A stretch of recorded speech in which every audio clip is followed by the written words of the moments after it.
ভালো মেয়ে ঠিক কাকে বলে জানো?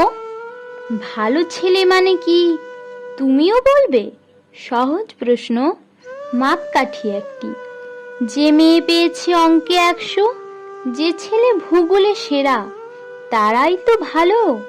সবাই বলছে হীরের টুকরো এরা। কাগজে ওদের ছবি ছাপা হয়, টিভিতে দেখায় মুখ, তাদের জন্যে আমারও ভাই আনন্দে ভরে বুক। তবু কেন জানো তোমাকে বলছি, দেখে শুনে পাই ভয়। শুধু এত এত নম্বর পেলে কি ভালো ছেলে মেয়ে হয়? আচ্ছা ধরো না, যে মেয়ে পেয়েছে অঙ্কে অনেক কম, ওর গান শুনে মুগ্ধ সবাই, হাততালি হরদম। ওই যে ছেলেটা পাশ করে গেছে, এবারেও টেনে টুনে, বলতে কি ভাই আমরা অবাক ওর আবৃত্তি শুনে। নাটকেও ওর নেশা আছে খুব, পরের বিপদে ছুটে। পাড়ার তিন্নি বাংলায় নাকি 30 পেয়েছে মোটে।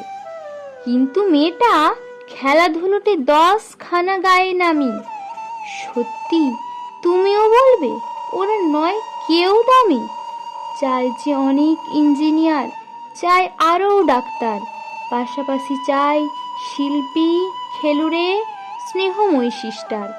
কম নম্বর পাওয়া ছেলেটাই কারিগর বলে আজ দেশটা গড়তে ওর হাতে দেখো কত দরকারি কাজ। পরের দুঃখে কাতর যে মেয়ে মুখটি করেছে কালো, কম নম্বর পেয়েছে বলে কি বলবে না ওকে ভালো?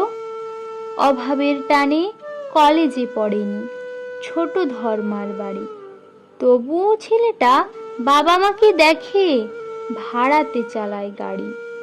তাই বলছি কি শুধু এত এত নম্বরে হয় নাকি মাপকাঠি? ভালো ছেলে বলতে কি ভাই মানুষ চাইছি খাঁটি।